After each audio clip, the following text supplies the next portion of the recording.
Ah là là là là là là là là là. Qu'est-ce qu'elle est dure cette nuit, les amis. Il est 4 heures du matin, ça fait 2 heures que je suis sur une résiliation pour Canal+, et c'est compliqué. C'est compliqué parce que je viens de m'apercevoir que je pense avoir été piraté. Bon, ça, c'est pas le sujet de la vidéo. On va parler du mercato, on va parler bien sûr d'une arrivée, même de deux arrivées, deux gardiens qui devraient arriver. Vous le savez très bien, Rouli, qui était suivi depuis 2-3 jours, eh ben c'est pratiquement fait, il devrait arriver dans les prochaines heures, prochains jours. Et un autre gardien qui a été fait directement, on n'avait pas entendu parler, il s'appelle Delange. Voilà, je ne connaissais vraiment pas, ni d'Adam ni d'Ève, un gardien néerlandais qu'on va parler, qu'on va détailler un petit peu ensemble. Et bien sûr, on va parler des recrues point de vue offensif, parce que pour l'instant, il y a Wai, il y a comment il s'appelle, Moukoko, et peut-être Nketiah qui revient un petit peu, comme vous l'avez vu dans la miniature, les amis. Nketiah qui, pourquoi pas, Arsenal va flancher. Et oui, Arsenal, ils sont en train d'ouvrir un petit peu leurs cuisses et peut-être qu'ils vont nous donner un petit peu le zboubis. Voilà, voilà, vous voyez ce que je veux dire. Allez, on y va, let's go les amis. Je vous fais la petite alerte, comme d'habitude, petit soutien de la chaîne. Pour comme ça, je pourrais payer un petit peu Canal Plus aussi. Parce que c'est très très cher. Hein. Franchement, je crois que j'ai été piraté. Ils m'ont rajouté une option qui me monte le prix à pratiquement 100 balles. Ça m'a surpris. On y va tout de suite. Introduction.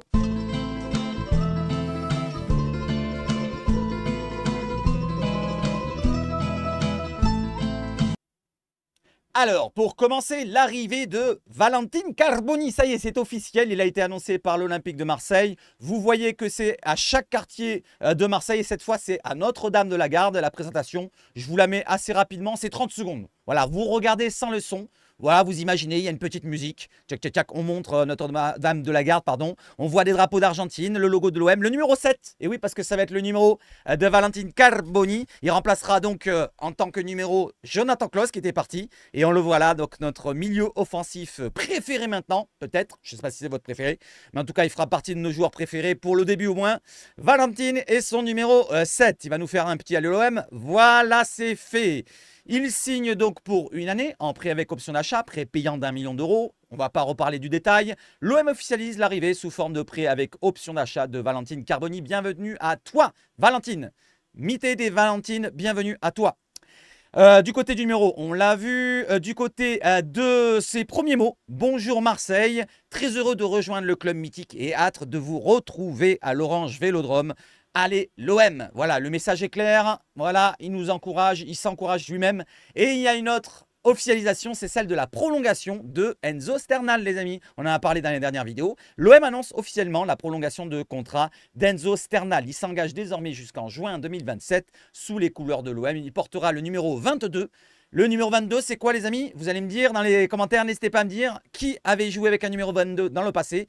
Et il vous a dit ça du côté de son message pour ses premières paroles. C'est une fierté pour moi et je suis heureux de continuer l'aventure avec l'OM, nous dit Enzo. Le projet du club dans son intégralité avec notamment l'arrivée du coach a beaucoup joué dans ma décision. Roberto De Zerbi est un entraîneur qui est connu pour faire confiance aux jeunes joueurs. C'est un coach rigoureux, expérimenté, qui a fait de nombreux clubs et nous avons la chance de l'avoir aujourd'hui à l'OM. Il va pouvoir nous apporter son expérience et nous apprendre ce qu'est le monde du football de haut niveau à nous les plus jeunes. J'ai seulement 17 ans. Il faut que je continue de travailler, que je garde bien la tête sur les épaules, car l'objectif, c'est de progresser et de grappiller le plus de temps de jeu possible. Voilà, il a signé, il a dû avoir une proposition intéressante pour lui en tant que garantie de temps de jeu, parce que c'est ce qu'il réclamait plus ou moins de ce qu'on entendait. Voilà, donc maintenant, on va le voir s'il va avoir du temps de jeu avec Roberto, franchement, qui apprécie son profil. On l'a vu, il a fait rentrer à chaque match et à chaque fois à la mi-temps, il remplaçait Faris Moumbagna. Donc, pourquoi pas continuer dans ce domaine et peut-être qu'il va commencer les prochaines rencontres. Et d'ailleurs, samedi, on se retrouve, n'oubliez pas. Je ne l'ai pas encore programmé, mais je vais le programmer après. Allez, on enchaîne. Le numéro 22, c'était Samir Nasri. Oui, les amis. Eh oui, il est là. Samir Nasri avec son numéro 22 face au numéro 22 d'Enzo Sternal. Allez, on enchaîne, les amis. On ne va pas rester 150 ans dessus puisqu'on passe sur le concret. Allez, Eli Wahi. Eli Wahi lance veut 30 à 35 millions d'euros en transfert sec pour Eli Wahi. Je vous l'ai dit hier, hein, ça va être compliqué. Lens ne veut pas de prêt et a refusé 2 offres de l'OM de prêts payants. Et oui, parce qu'ils ont recruté 30 millions d'euros. Donc, ils veulent retourner un petit peu dans leur argent. Et ils ne veulent pas un prêt avec une option d'achat. Ils veulent directement l'argent. La première de 2 millions d'euros plus 18 millions d'euros. La deuxième à la hausse, nous dit Foot Mercato. Donc, ça, c'est les 2 offres qui ont été proposées par l'OM. 2 offres de prêt avec option d'achat, prêt payant. Une première de 2 millions d'euros, venant de l'OM, plus 18 millions d'euros au bout, ça fait 20 millions en tout. Et une deuxième, revue à la hausse, On ne sait pas les chiffres. Lens doit vendre. Ça, c'est absolument le cas. Ils doivent vendre de leur côté. Et se dit prêt à attendre les offres venues de PL. Parce qu'il y a plusieurs clubs anglais qui sont intéressés, Chelsea et d'autres. Donc pour Eli Wahi, les amis, vous allez donner votre avis. Il y en a qui sont un petit peu contre sa venue pour ce qu'il avait dit ou autre chose. Peut-être son niveau aussi. Donc moi, je reste toujours dans le même domaine. C'est une plus-value offensive. S'il vient, ça dépend combien on mettra dessus. Je vous l'ai dit hier, si on dépasse les 30 millions, pour moi, c'est trop cher. 25, ça serait une somme à peu près abordable, je pense, pour un attaquant aussi jeune et qui a aussi un potentiel aussi bon. Voilà, je ne vais pas dire énorme, mais il a un bon potentiel, voire très bon. Allez, on enchaîne, et on enchaîne avec un autre joueur derrière, puisqu'on enchaîne avec Nketiah, les amis. C'est pas terminé, je vous l'ai dit quoi? Je vous ai dit que Nketiah, c'était pas terminé. Certains disaient, certains médias, n'est-ce pas, certains qui disaient que c'était terminé. Vous reconnaîtrez, pardon, pour ceux qui passent par la vidéo. Donc, ils avaient dit que c'était totalement terminé. Eh ben non, c'est pas terminé. Je vous ai donné mon avis, moi, par rapport à ma logique, mon cerveau, qui fustige, qui fume dans ma tête. Et je vous avais dit que pourquoi pas, ça pourrait revenir, et ça pourrait revenir à la baisse. Ils réclamaient 35 millions d'euros du côté d'Arsenal. Nous, on avait proposé 27 millions sur la dernière offre. Et derrière, on avait passé un petit peu sur un autre joueur. On était passé sur Moukoko et sur le dernier Eli Wahi. Maintenant qu'ils ont entendu qu'on passe sur d'autres joueurs, ils se sont dit du côté d'Arsenal, bon, on va pas tergiverser, il faut le vendre absolument. Peut-être Nketiah, il nous sert à rien. Donc on va essayer de récupérer au moins, je sais pas, 25, 26, 27, ce qu'il nous proposait l'OM. Et là, maintenant, ils ouvrent un petit peu la porte encore à l'OM. Arsenal ouvre de nouveau la porte à l'OM pour Nketiah. Les infos récentes sur l'intérêt de l'OM pour Wahi ont fait réagir les Gunners qui désormais se montrent plus raisonnables. C'est à l'OM de savoir s'ils veulent insister ou pas. Voilà, est-ce qu'on va insister ou pas? Je vais vous dire, moi, maintenant, c'est à l'offre, à la proposition des Anglais, à voir si ça intéresse l'OM. Parce que si Arsenal vient et discute avec Longoria ou Benassia et dit « Bon, maintenant, on sait que vous voulez Wahi, mais nous, ce qu'on vous propose, vous voulez Wahi et ils veulent vous le vendre à plus de 30 millions. Nous, on vous le vend à moins de 30 millions. Donc, on vous fait 29,5. » Derrière, Longoria ou Benassia, il va dire « Non, non, non, nous, on avait dit 27, c'était le maxi. Maintenant, on doit baisser parce qu'on a recruté le prépayant de Carboni. Donc, il faut encore baisser d'1 million, plus ci, plus ça. Donc, finalement, on est plutôt dans les 24-25 millions. » Et ça va discuter, ça va peut-être se faire dans ces eaux-là. Peut-être, hein, je dis bien, hein, franchement, je ne sais pas si ça va se faire, mais en tout cas, c'est revenu donc dans le show Artichaut pour Nketiah. Allez, on enchaîne les amis, on enchaîne avec Nketiah encore une fois. Pour Nketiah, même info du côté de Fabrizio Romano qui nous confirme l'info. Arsenal est prêt à discuter avec l'OM à nouveau des termes de l'accord après que l'offre ait été rejetée la semaine dernière, l'offre des 27 millions d'euros. L'OM est en pleine réflexion. Précision, le dossier de Moukoko est une affaire séparée. Donc, c'est-à-dire qu'il y aura peut-être, probablement, même sûrement, 2 attaquants qui arriveront. Alors, ça sera Wahi ou Nketiah et Moukoko. Ça semble être dans ce cas-là. Un Moukoko est séparé d'un Wahi ou d'un Nketiah. Je pense qu'on est dans ce domaine-là. S'il y a Nketiah qui vient, il n'y aura pas de Wahi. S'il y a un Wahi qui vient, il n'y aura pas d'Nketiah. Et s'il y a un Wahi qui vient, il y aura peut-être un Moukoko. Et s'il y a Nketiah qui vient, il y aura Moukoko. Voilà un petit peu ce que je pense et c'est ce qui pourrait se passer. Peut-être qu'il y a un autre attaquant qu'on n'a pas encore entendu parler, comme le gardien qu'on va voir tout à l'heure, comme Højbjerg, personne n'en parlait, les insiders ou je ne sais pas qui, et c'est ressorti comme ça d'un coup. Voilà, c'est bizarre, hein, vous avez des infos, mais pas tout quand même, pas tout. Allez, on enchaîne les amis, on enchaîne avec quoi? On enchaîne justement avec cette info-là, voilà. L'OM recrute pour 2 millions d'euros Jeffrey Delange, je ne connaissais pas. Vous connaissez Delange? Moi, je ne connaissais pas. Néerlandais de 26 ans, gardien venu de... Alors, c'est un club particulier, je ne connaissais même pas ce club, il est néerlandais. Il joue en Eredivisie quand même, en première division. Il s'appelle le Go Ahead Eagles. Voilà. Il sera à la doublure de Geronimo Rulli en attendant le retour de Blanco, toujours apprécié par l'OM, mais indisponible suisse à sa blessure. C'est pas terminé, ce gardien-là de 26 ans, on va préciser bien sûr sa fiche Transfermarkt et le comparer aux autres gardiens. Et c'est pas terminé puisqu'ils disent que c'est le remplaçant de Geronimo Rulli, mais c'est pas tout. C'est pas tout parce que regardez, Jeffrey Delange sera la doublure de Rulli, mais en interne, on le considère comme un numéro 1 bis. J'ai mis en interne en plus dans ma tête, mais là, c'est pas marqué, mais c'est pas grave. Explique-t-on en interne. Oui, il y a marqué explique-t-on en interne, justement. Selon l'équipe. C'est l'équipe qui l'a relié cette information-là. Voilà, donc ce gardien-là, pour ceux qui le connaissent, n'hésitez pas à en parler dans les commentaires. Moi, je ne le connais pas du tout. On va en parler un petit peu. Et il y a quelqu'un qui le décrit, qui le connaît un petit peu plus, qui a regardé plein de matchs de lui. C'est le fameux Garincha que je vous ai montré hier. Il détaille un petit peu le joueur. Avant de détailler le joueur, on regarde sa fiche Transfermarkt, les amis. On y va, let's go. Donc, gardien, Jeffrey Delange, 26 ans, 1m90, gardien de but. Donc, Pays-Bas, U20 de sélection. Donc, c'est un néerlandais européen, il n'y a pas de problème d'extra-communautaire. 3 millions de valeur Transfermarkt, on le recrute à 2 millions, donc on est dans la bonne fourchette. contrat jusqu'en 2026 à Go Ahead Eagles, première division, donc Eredivisie, en néerlandais. Il est droitier, gardien de but, 3 millions d'euros. Voilà, qu'est-ce qu'on peut dire d'autre? Cette saison, il a joué 2 matchs, 2 buts encaissés. En USC, c'est quoi? C'est UEFA Europa Conference League, qualification. Donc il a joué déjà 2 matchs cette saison. Sinon la saison dernière, on va regarder un petit peu plus précisément. Il a joué 38 matchs pour 4 cartons jaunes, 51 buts encaissés, 11 clean sheets. Et on va voir ses stats les amis. Donc il a joué quand même 2 saisons de suite très très pleine, il n'a pas de blessure. Les saisons d'avant c'était un peu plus compliqué pour lui, il avait moins de matchs à jouer, mais c'est un gardien qui est en pleine confiance et qui peut pourquoi pas dépanner si bien sûr il a un certain niveau, parce que pour l'instant je ne le connais pas et on va voir un petit peu la description les amis, pour ceux qui ne le connaissent pas, on y va. Allez, Garincha nous dit « Mes amis marseillais, je viens de me faire une petite session de Geoffrey Delange. » Donc il a regardé plein de matchs ou plein de vidéos, je ne sais pas. « Voici mes impressions. Évidemment, ce qui saute aux yeux, c'est son adresse balle au pied. Et c'est ce qu'on veut. C'est ce qu'il veut plutôt Roberto. Il recherche un gardien à l'aise au pied, pour les relances propres. Ce qui saute aux yeux, c'est son adresse balle au pied. Il est vraiment à l'aise avec le ballon, que ce soit du pied gauche ou du pied droit. Il est capable de jouer long avec précision et de participer au jeu sans trembler. Sur sa ligne, j'avoue qu'il m'a surpris, il est capable de superbes réflexes et d'aller très vite au sol. Donc pour l'instant, il est parfait. Il est parfait pour De Zerbi. Son gros point faible, c'est le domaine aérien. Un petit peu comme les gardiens qu'on avait suivis dernièrement. Il était moins fort que Paul Lopez, pour vous dire. Il a du mal à lire les trajectoires. On sent qu'il n'est vraiment pas serein dans ce domaine et qu'au mieux, il parviendra à boxer la balle s'il sort de ses cages. Donc, c'est pas un gardien à l'aise dans les sorties pour rassurer ses défenses. Voilà, sur les coups de pied arrêtés, ça serait bien d'avoir un gardien de ce domaine-là, mais bon, après, on fait avec ce qu'on peut. Hein. C'est 2 millions d'euros, hein, 3 millions, c'est pas cher, quoi. C'est un gardien qui me fait penser à Jason Steele de Brighton. Je suis persuadé que c'est un profil totalement validé par Roberto De Zerbi et qu'il est capable d'en faire un numéro bis. Numéro 1, il a oublié. Numéro 1 bis, voire plus. Donc peut-être, attention, concurrence d'un Geronimo Rulli, peut-être qu'il prendrait la place. En plus, il est plus jeune, pourquoi pas, on ne sait jamais. Une surprise des fois. Vous savez, des fois, c'est avec les petits recrutements qu'on fait parfois des bonnes recrues.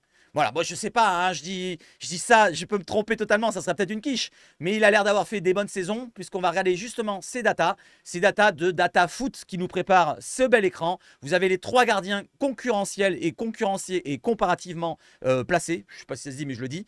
Donc on a Paul Lopez qui est en bleu, il a la barre bleue. On a Geronimo Rulli qui est en vert. Par contre, c'est une saison 2021-22, ils ont pris. Et la saison 2023-24 de Geoffrey Delange qui est en jaune. Vous voyez que la barre bleue de Paul Lopez est inférieure sans les buts évités. Donc il fait peut-être moins d'arrêts, moins de sorties ici et là. Arrêt sur penalty, il est plus faible qu'un Geronimo Rulli, mais plus fort qu'un Delange. Déjà que Paul Lopez n'est pas excessivement fort non plus. Alors Delange doit être une quiche sur les pénaltys, à moins qu'il n'en ait pas eu arrêté. Sur les centres stoppés, c'est ce qu'on parlait juste avant, les centres, le jeu aérien. Paul Lopez, vous voyez qu'il est assez fragile. Il y a marqué dans fragile à gauche, là. En orange, c'est marqué fragile. Paul Lopez étant fragile, alors que Delange est critique, comme pour les pénaltys. Et derrière, on a un Geronimo Rulli qui est fort. Il est correct en pénalty. Il est en but évité correct. En réussite, jeu court, c'est jeu balle au pied, relance courte. Paul Lopez est le plus faible. Geronimo Rulli est correct. Et derrière, on a un jeu court énorme en élite du côté de Lange. Donc, il doit être vraiment à l'aise. Le jeu long aussi, il est vraiment à l'aise du côté de Lange. Donc, il ne s'est pas trompé. Hein. Comment il s'appelle le compte d'avant. Garincha, il ne s'est pas trompé dans le jeu au pied du joueur par rapport aux data. Puisqu'on voit que Delange est beaucoup plus fort que les deux autres. Mais on a derrière un Rulli qui est quand même pas mal. Il est dans la moyenne. Correct. Et le reste, il est tout dans la moyenne. Il n'y en a pas un point faible pour Geronimo Rulli qui est plutôt équilibré. Alors qu'un Delange, il a 3 points forts, voire 4 points forts, mais quand même, après, il a 2 points faibles et un moyen. Donc voilà, c'est un petit peu comme ça. Il fait des exploits peut-être, il est fort au pied, je parle de Delange, mais derrière, il a des faiblesses dans le jeu aérien et dans les pénaltys. Par contre, pour Paul Lopez, il est équilibré quand même, quoi qu'on en dise, mais moins fort qu'un Geronimo Rulli. Équilibré, mais... Ah non, il est plutôt bleu. Il est équilibré, oui. Il est équilibré, mais moins fort qu'un Geronimo Rulli et moins fort qu'un Delange si on regarde dans le total. Je continue dans le passe long, c'est bon. L'activité surface. L'activité surface, c'est sûrement comment il bouge dans sa surface. Est-ce qu'il va te mettre à ton premier poteau? Est-ce qu'il va sortir au-delà de sa surface de jeu? Vous voyez ce que je veux dire? C'est est-ce qu'il est en mouvement dans sa surface? Et on voit que Pau Lopez, il reste ancré sur sa ligne de but. Et on le sait très bien puisque c'est un des défauts, comme la sortie aérienne, comme le jeu au pied. Beaucoup de défauts, point de vue Pau Lopez. Sur les distances des actions, par contre là, je ne sais pas à quoi on peut le comparer. On voit que c'est à peu près équilibré avec les deux gardiens qu'on vient de recruter. Et avec Pau Lopez, c'est toujours plus faible. Voilà les amis, n'hésitez pas à me dire ce que vous en pensez de ces datas-là. Il y a le descriptif à droite si vous avez envie de le lire. Il est tout détaillé ici. Moi, je n'ai pas le temps de vous le lire parce qu'on passe à autre chose. Et il y a un gros dossier qui va arriver juste derrière. Alors, le gros dossier, avant d'y aller, d'abord, la venue de Geoffrey Delange a été déclenchée dans l'urgence. Parce que quoi? Parce que le gardien Ruben Blanco est blessé. Après les premiers examens concernant la blessure à la cheville de Ruben Blanco, Blanco est très apprécié au club et retenu malgré les offres de l'étranger. Il y en a eu 3 qui sont tombées en début juin, début juillet, je ne sais plus quand. Et il pourrait être absent, par contre, plusieurs mois. Là, ce n'est pas plusieurs semaines, c'est plusieurs mois d'absence pour Ruben Blanco, selon l'équipe. On va attendre de voir vraiment du concret, et c'est quand ça sera officiel. Mais voilà, donc notre gardien espagnol qui devrait être écarté pendant plusieurs mois. Voilà, bonne chance à lui. S'il doit revenir, bonne chance à lui. Allez, on enchaîne maintenant avec quoi, les amis? Avec les gardiens qui ont été pistés. Voilà, parce que maintenant c'est terminé, hein, le poste de gardien, je pense. À moins d'une dinguerie que ça ne se fasse pas pour Rouli ou pour le gardien Delange, il n'y aura pas d'autres gardiens qui arriveront. Et Simon devrait être prêté du côté de Nîmes. Ça, ils l'ont précisé du côté de la Provence. Simon va du côté de Nîmes. Pau Lopez, il y a quelques bruits du côté de l'Espagne, mais ce n'est pas encore sûr, ce n'est pas du concret. Et au-delà de ça, donc Ruben Blanco reste chez nous. Voilà où on en est pour les gardiens. Et du côté des gardiens, on avait suivi du côté de l'OM Martin Bulka, du côté de Nice, très très bon gardien. Kepa Arrizabalaga, le gardien de Chelsea qui va retourner peut-être au Real, donc bon gardien aussi, très bon. Brice Samba, vous le connaissez. Ilan Meslier, on le connaît. Philippe Jorgensen, on connaît. Alvaro Valles, on connaît. Timon Wellenreuter, on connaît. Et un jeune gardien allemand. Je pense que c'est le gardien allemand qu'on a vu dans la dernière vidéo. Je ne sais plus comment c'est son nom. Mais ça doit être lui, le gardien d'AZ Alkmaar, si je ne me trompe pas. À moins qu'il était néerlandais ou allemand. Non, pas d'AZ Alkmaar, non, de... je ne sais plus. Ah, je ne sais pas, peut-être que c'est pas le même. En tout cas, un jeune gardien allemand, il ne précise pas le nom du côté de l'équipe. Autant de dossiers trop onéreux, fluctuants ou infaisables. Du côté de Bulka et Arrizabalaga, c'était impossible à faire selon l'équipe. Voilà où on en est pour les gardiens, c'est terminado cacao. Et on va attendre que ça se fasse officiellement pour, j'allais dire Kepa, pour Rouli et pour Delange. Et bien sûr, bienvenue à vous deux. Géronimo, si tu me regardes, abonne-toi, like, cloche, partage et commentaire. Et surtout, allez l'OM les amis. Donc, et toi aussi Delange, Geoffrey, toi aussi. Et surtout bonne chance à vous deux. Allez, on enchaîne les amis avec cette fois un autre poste, Kylian Sildia. L'OM reste optimiste pour conclure le deal Kylian Sildia autour des 13 à 15 millions d'euros. Négociation en cours avec Fribourg. Wolfsburg est très intéressé, ou est intéressé plutôt, mais leurs chances sont minces, sont minimes. Pourquoi? Parce que Sildia ne veut que l'OM. Il a déjà un accord verbal contractuel avec l'OM, c'est-à-dire il a déjà pratiquement un contrat de signé, c'est juste verbal, hein. Il s'est mis d'accord téléphone, en visio, je ne sais pas ce que vous voulez, avec Pablo ou avec Mehdi. Il leur a dit, ouais, c'est bon, je signe pour 4 ans, il n'y a pas de problème. Pour le salaire, ouais, allez, vas-y, 150 000 par mois, il n'y a pas de problème. Voilà, là, ils se sont mis d'accord sur cela. Peut-être que ça va changer, il y aura peut-être des rajouts. Vous savez comment ça fonctionne au dernier moment, il y aura une petite clause ici et là. Mais en tout cas, ça a l'air d'être fait, point de vue oral, verbal, entre l'OM et Sildia. Il n'y a plus que l'accord à avoir avec le club. Et pour l'instant, on reste optimiste du côté de l'OM en espérant que ça se fasse pour qu'on ait de plus de joueurs de qualité possible. Allez, on va sur le dossier chaud, artichaut du moment. C'est très très chaud. Je vais boire un coup. Ah merde, j'ai rien pris. Alors attendez, j'ai une boisson ici. Ouais, c'est bon. Je vais prendre un petit peu d'orangina. C'est un petit peu gazeux, mais on va boire un coup. On y va tout de suite sur mon petit Chancel. Alors déjà, c'est un joyeux anniversaire à Chancel. Voilà, je voulais le dire avant qu'on parte dessus parce qu'on va lui mettre une dose quand même. Je vais pas l'insulter, je vais rien dire de spécial sur lui, mais je vais juste énumérer tous les faits. Tous les faits qui ont été reliés par les médias, les amis. Et vous allez me donner votre avis, vous aussi de votre côté, parce que c'est quand même à charge envers le joueur, un peu moins envers la direction, même s'il y a quand même quelques domaines envers la direction. Allez, on y va, let's go. Donc, bon anniversaire à toi, Chancel. Malheureusement, ça se termine mal pour nous. Voilà, donc malheureusement, je t'aimais beaucoup, mais voilà, donc il va falloir passer à tourner la page. Allez, Chancel, voici la retranscription de ce qui s'est passé sur l'échange entre Chancel Mbemba et Ali Zarak que je vous ai dit dans la vidéo hier. Il n'y avait pas le détail et cette fois il y a le détail de toute l'échange qui a eu lieu entre les deux personnes. On y va? Let's go? Vous êtes prêts? Alors il y en a, vous avez tous vu je pense, mais je vais vous le relire pour ceux qui n'ont pas lu. Chancel Mbemba, donc après le match contre Grasse, c'était samedi que ça s'est passé et pas lundi. C'était pas lundi, c'était samedi que ça s'est passé lors d'un match contre Grasse, amical, de pré-saison. Et Chancel Mbemba a parlé directement à Ali Zarak comme ceci. Alors, Chancel Mbemba qui commence. Je te préviens, cousin, la semaine prochaine, je ne viendrai pas à ton match de merde où il y a 4 heures de route à faire. Déjà, ça commence... Chancel est très énervé. Il appelle cousin, match de merde, j'en ai rien à foutre. Non, pas rien à foutre, mais vous voyez ce que je veux dire. Match de merde, c'est quand même... Il part quand même tambour battant. Ali Zarak qui répond. Tu m'appelles cousin? Ça commence mal. Tu m'appelles cousin? J'ai fait l'accent. Écoute, Chancel, ce n'est ni le lieu ni l'endroit. On verra où l'on sera la semaine prochaine. Et si tu es convoqué, je te demanderai de répondre présent. Il aurait pu mettre un s'il te plaît, mais comme il est parti un petit peu très très fort, Chancel, il n'a pas mis le s'il te plaît. Chancel nous répond. Tu ne me connais pas, cousin. Jeudi prochain, c'est mon anniversaire. Donc, jeudi, c'est aujourd'hui. Donc, vendredi, le jour du match face à Villefranche, je serai blessé là et là. Il monte son pied gauche et son pied droit. Ça, je vois bien la scène le faire, Chancel, le faire ça. Je serai blessé là et là. Avec son sourire. Par contre, je sais pas, ça me semble bizarre. On dirait un discours de... Vous savez, les épisodes de Lascar, je sais pas si vous vous en souvenez, des dessins animés, avec les racailles qui se parlaient comme ça, machin et tout, et qui parlaient comme ça, en mode racaille, comme ça. Ça me fait penser un peu à ça. Oh, cousin. Bon, bref, on continue. Le ton monte, je te préviens, nous dit Ali. Chancel, je ne suis pas ton cousin. Et pas ton frère. Quand tu t'adresses à moi, tu me parles de façon respectueuse. Tu m'appelles Ali, pas cousin. D'accord? Voilà, ça commence à monter, là, tout doucement. La sauce. Et derrière, il termine... Chancel qui termine. Tu t'appelles Ali, mais tu es un Africain. Donc je t'appelle cousin et je t'appelle cousin si je veux. Les petites disputes. Chancel, donc Ali.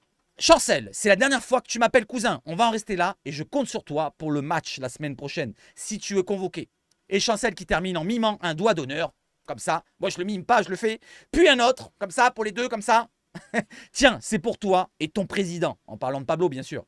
Contacter l'entourage de l'ancien défenseur de Porto a décidé de ne pas communiquer pour l'instant. Pour l'instant, il n'y a pas de réponse du côté de Chancel Mbemba, ni de son entourage, ni de lui-même. On va suivre ça de très près et on continue sur le dossier. Pardon, là c'était l'équipe. Non, c'était la Provence. C'est la Provence qui relayait la retranscription des paroles, selon certains témoins qui ont relayé ces paroles-là.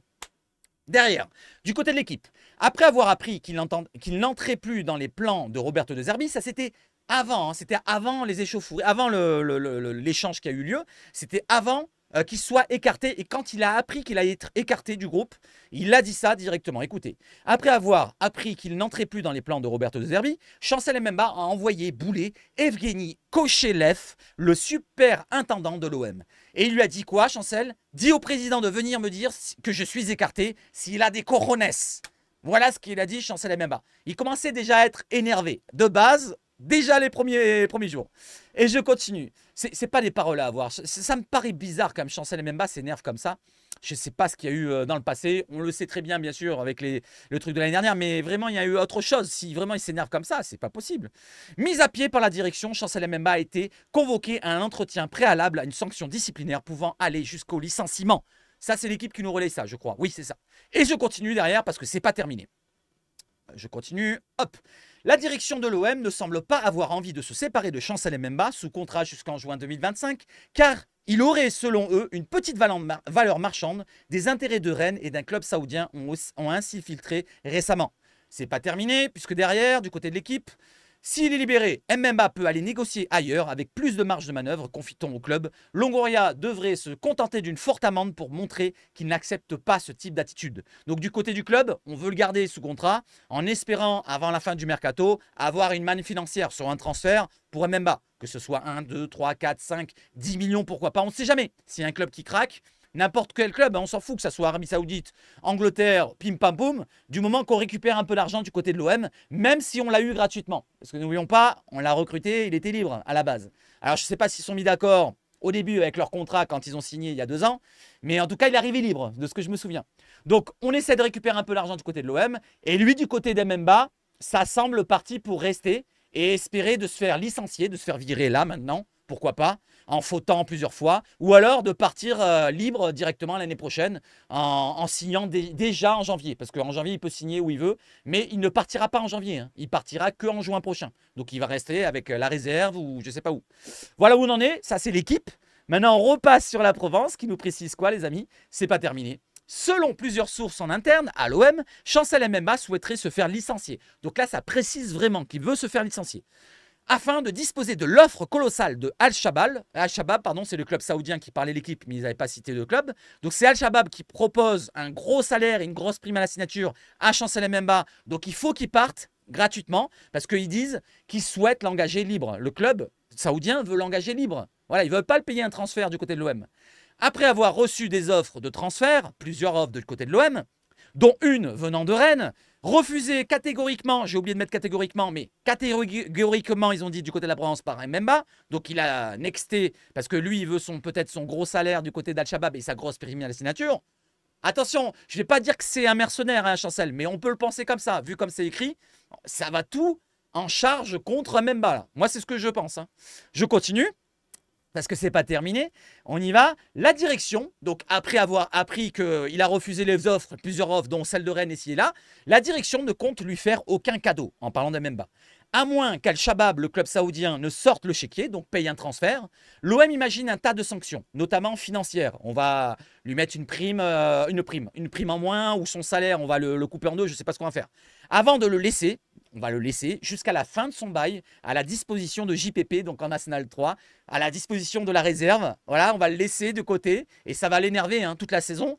Comme ça, on aura une équipe ambitieuse pour monter en N2. Ça, c'était les paroles de certains supporters. Alors, j'ai pas pu mettre certains supporters disent parce que c'était trop long. Mais en tout cas, voilà où on en est pour Chancel Mbemba, les amis. Voilà le topo de tout le dossier Mbemba. Il y avait d'autres choses encore, mais je vais pas non plus appuyer à fond sur Chancel. Ça sert à rien d'appuyer dessus.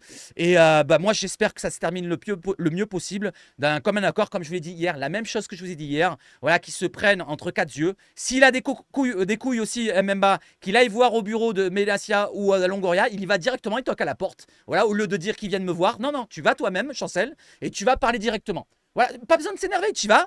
Tu dis, président, je suis désolé déjà pour le doigt d'honneur la dernière fois. Tu commences comme ça parce qu'il n'y a pas lieu de faire des doigts d'honneur ici et là. Respectez-vous entre vous. Voilà, c'est juste des querelles. Pourquoi? Pour un peu de pognon. Vous êtes assez payé comme ça. Mais on ne va pas parler de pognon.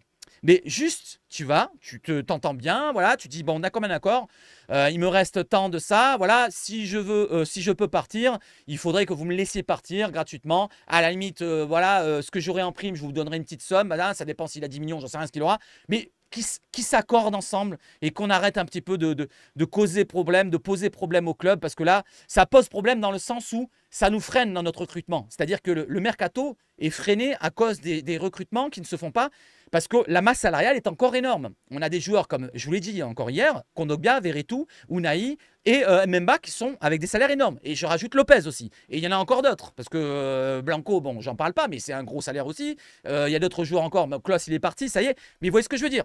Ça nous freine un petit peu. J'ai l'impression que ça nous freine un petit peu. Je ne sais pas si c'est qu'une impression, mais j'ai l'impression. Moi. Certains qui me disent non, non, ça freine rien du tout. Bah, on dirait bien. On est bientôt au début du championnat. Il reste une semaine et l'équipe n'est pas complète là. L'équipe n'est pas complète, les amis. Elle n'est pas complète parce qu'on doit en faire partir, on doit en faire venir. Ouais, il y a encore des recrutements à faire. Le gardien, pour l'instant, il n'a pas signé, que je sache. Donc ça nous fait 2 gardiens. Bon, il va arriver. Mais un attaquant, on n'en a pas. Il nous faut 2 attaquants pour l'instant. Il nous faut peut-être un ailier gauche. Il nous faut encore 1 ou 2 milieux. Parce qu'on ne va pas faire toute la saison avec Højbjerg et Koné au milieu. Parce que Rongier, là, pour l'instant, il est toujours blessé. Il revient petit à petit. Mais je le compte encore blessé. On va dire Rongier, si vous voulez. On ne va pas faire le milieu à 3 toute la saison, où on est 2 au milieu. Unai, je ne le compte pas. Kondogbia, je ne le compte pas. Veretout, je ne les compte pas. Les 3, je ne les compte pas. Il y a Lafont, certes, en jeune. Ça apporte quelques joueurs en plus.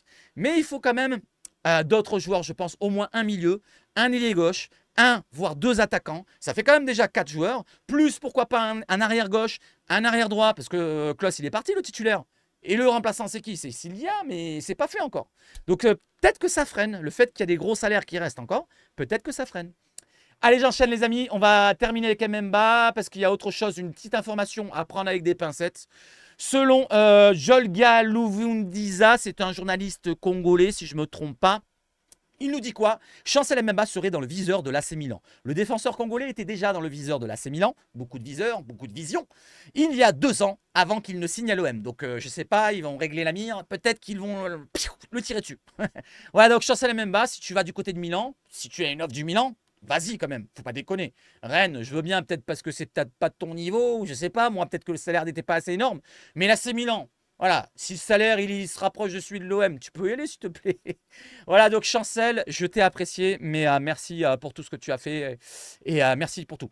Allez, j'enchaîne maintenant avec quoi, les amis? Avec autre chose, avec la dernière information, non, il y en a encore 2, avec un joueur au milieu de terrain qui est encore envisagé du côté de l'OM. Je viens de vous en parler juste un instant, et c'est Foot Mercato lors d'un live sur YouTube, il me semble, qu'ils ont parlé de ça. Donc pour l'instant, il n'y a pas de nom. On a entendu parler d'un Richie il y a 3, 4, 5 jours. Je vous en ai parlé dans une vidéo. Si vous voulez regarder, regardez en arrière. Et maintenant, on n'entend plus parler d'un autre joueur, puisque Guido Rodriguez, il a signé du côté de West Ham, si je ne me trompe pas. Eki Fernandez, il va partir du côté de l'Arabie Saoudite. Les milieux de terrain, Ndidi qui a prolongé du côté de Leicester. Oui, c'est ça, Leicester. Et les autres milieux, je ne sais plus s'il y en avait d'autres. Koné, on l'a recruté. Mais est-ce qu'il y avait un autre milieu? Je ne me rappelle plus. N'hésitez pas à me dire les noms de milieux de terrain. Richie, à part Richie, je ne vois pas d'autres. Je vois pas d'autres. Donc, on va attendre de voir s'il y a un autre milieu qui sera visé dans pas longtemps. Voilà les amis, et un autre joueur qui mange un Magnum chocolat blanc, magnifique, c'est très très bon chocolat blanc. Est-ce que vous aimez le chocolat blanc? Chocolat blanc, noir ou au lait? Pour ceux qui demandent des nouvelles de Aboubaka Dosso, donc l'ancien gardien des jeunes de la Gambardella qui l'ont gagné la Gambardella, il est toujours sur Marseille et n'a sûrement pas encore retrouvé de club. Alors, ça, c'est des on-dit, c'est une idée qu'a InfoOM. Ouais, il a la belle photo du côté d'Instagram, voilà, mais attention, hein, il est peut-être à Marseille parce qu'il y a du soleil, c'est l'été, il prend son temps, les vacances, ici, là, il va draguer à droite, à gauche. Mais s'il faut, il a déjà signé un contrat à droite ou à gauche, comme je l'ai dit. Donc ça, c'est juste une idée de InfoOM. Alors Dosso, peut-être qu'il reviendra, peut-être à l'OM, je ne sais pas, en tout cas, on en est là pour Dosso. Dernière chose les amis, on va passer de bons moments cette saison, je l'espère. Et cette saison, je mets en place comme l'année dernière. Mais l'année dernière, on avait commencé trop tard, plus tard. C'est ceci. Alors ceci, c'est quoi? Vous allez dire, mais c'est quoi ça? Qu'est-ce que c'est? Qu'est-ce que tu nous montres? C'est un jeu. C'est un jeu où vous faites votre compo à chaque journée. Donc première journée, deuxième journée, troisième journée. Toute la saison. Vous pouvez laisser une composition pour toute la saison si vous avez envie de ne pas vous emmerder à faire les recrutements. Mais toutes les journées, vous pouvez changer les joueurs. Par exemple, là, je peux enlever un joueur comme, je ne sais pas, on va enlever, qu'est-ce que je peux enlever? Qu'est-ce que je peux enlever? Allez, je vais enlever Gouiri. Allez, j'enlève Gouiri là, je clique sur la croix et je peux recruter un autre joueur, un attaquant.